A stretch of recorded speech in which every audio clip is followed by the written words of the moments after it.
சென்னை தியாகராய நகரில் 28 மணி நேரமாக கொழுந்துவிட்டு எரிந்து வரும் சென்னை சில்க்ஸ் கட்டிடத்தின் பெரும்பாலான பகுதிகள் இடிந்து விழுந்துள்ளன. இது குறித்த விரிவான தகவல்களை எமது செய்தியாளர் பிரசன்னாவிடம் கேட்கலாம். வணக்கம் பிரசன்னா, தற்பொழுது சென்னை சில்க்ஸ் கட்டிடத்தில் இன்று அதிகாலை 7வது மாடியும் இடிந்து விழுந்துள்ளது. தற்பொழுது அங்குள்ள நிலவரம் என்ன? அது குறித்த விரிவான தகவலை பதிவு செய்யுங்க பிரசன்னா.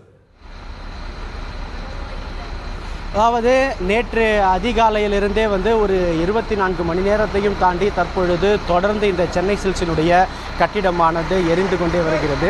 குறிப்பாக நேற்றைய தினத்திலிருந்து எரிந்து வந்ததின் தொடர்ச்சியாக இந்த கட்டிடத்தின் வலதுபுறத்திலே தற்பொழுது நாம் பார்த்து கொண்டிருக்கும் இந்த பகுதியிலே 7வது மாடியிலிருந்து 2வது மாடி வரை மொத்தமாக அப்படியே சரிந்துள்ளது. ஒரு சில கான்கிரீட் பிரீம்களை தவிர அங்கே அந்த மாடிக்கான அத்தனை அமைப்புமே மொத்தமாக சரிந்துள்ளது. இந்நிலையில் இன்று காலை தற்பொழுது திடீரென்று சென்னை சில்க்ஸினுடைய இந்த முன்பகுதியிலே தீ விபத்தான திடீரென்று மறுபடியும் ஏற்பட்டது. எனவே தற்பொழுது உடனடியாக சென்னை சில்க்ஸ் அருகாமையில் இருக்கும் அந்த மேம்பாலத்திற்கு தீயணைப்பு வாகனமானது கொண்டு வரப்பட்டு அதன் பேரிலே தற்பொழுது மீண்டும் அந்த தீயானது அணைக்கப்பட்டுள்ளது. இவ்வாறு பல்வேறு நடவடிக்கைகளை தற்பொழுது தொடர்ந்து தீயணைப்பு வீரர்கள் மேற்கொண்டு வருகின்றனர்.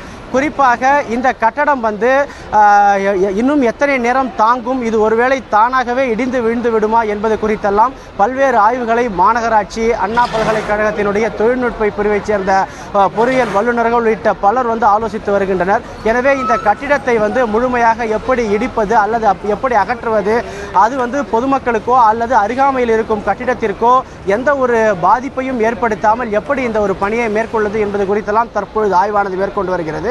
இருப்பினும் தொடர்ந்து இந்த தீ உள்புறமாக எரிந்து கொண்டே இருப்பதால் இதை கட்டுப்படுத்திய பிறகுதான் அடுத்த கட்டமாக அந்த பணிகள் குறித்து முடிவெடுக்கப்படும். எனவே இன்னும் ஒரு 2 அல்லது 3 மணி நேரத்திற்குள்ளாக முழுமையாக இந்த தீயை அணைக்கும் அனைத்து நடவடிக்கைகள் மேற்கொள்ளப்பட்டு முழுமையாக தீ அணைக்கப்படும் என்று எதிர்பார்க்கப்படுகிறது. அதன் பிறகு ஒரு உரிய நடவடிக்கையானது மேற்கொள்ளப்படும் என்றே நாம் கருதலாம். பிரசன்னா, தற்பொழுது கொழுந்து விட்டு எரியும் இந்த தீயை அணைப்பதற்காக எவ்வளவு தீயணைப்பு வீரர்கள் ஈடுபட்டு வருகின்றனர்? எவ்வளவு தீயணைப்பு வண்டிகள், அதாவது வாகனங்கள் தற்பொழுது பயன்படுத்தப்பட்டு வருகிறது? அது குறித்து தகவலை பதிவு செய்யுங்க. அதாவது நேற்றிலிருந்தே தற்பொழுது வரை ஒரு 60க்கும் மேற்பட்ட தீயணைப்பு வண்டிகள் இங்கே இந்த தீயை அணைக்க தொடர்ந்து முயற்சித்து வருகிறது. குறிப்பாக ராட்சச கிரேனை பொருத்தப்பட்டுள்ள ஸ்கை ஸ்கிராப்பர் என்று சொல்லக்கூடிய சிறப்பு அதிநவீன தொழில்நுட்ப வாகனமும் நேற்றிலிருந்தே இந்த தீயை அணைப்பதற்கான அனைத்து உதவிகளையும் செய்து வருகிறது. தற்பொழுது நாம் பார்க்கும் இந்த காட்சியில் கூட விமான நிலையம் அருகிலே வைக்கப்பட்டுள்ள அந்த ஒரு ஸ்கை ஸ்கிராப்பர் வாகனத்தை கொண்டே தற்பொழுது இங்கே அணைக்கும் பணியில் தீயணைப்பு வீரர்கள் ஈடுபட்டு வருகின்றனர். இவ்வாறு பல நூற்றுக்கணக்கான தீயணைப்பு வீரர்கள் தொடர்ந்து இந்த தீயை கட்டுப்படுத்தி அணைக்கும் பணியில் தொடர்ந்து 24 மணி நேரத்திற்கும் மேலாக ஈடுபட்டு வருகின்றனர். குறிப்பாக நேற்றிலிருந்தே இந்த நார்த் உஸ்மான் சாலை பகுதியில் உள்ள இந்த மேம்பாலத்திற்கு அருகாக போக்குவரத்து முழுவதுமாக தடை செய்யப்பட்டுள்ளது. எனவே முற்றிலுமாக இந்த தீ அணைக்கப்பட்டு மேலும் இந்த கட்டிடமும் முழுமையாக இடிக்கப்பட்ட பிறகுதான் இங்கே போக்குவரத்து அனுமதிக்கப்படுமா என்ற ஒரு கேள்வியும் எழுந்துள்ளது.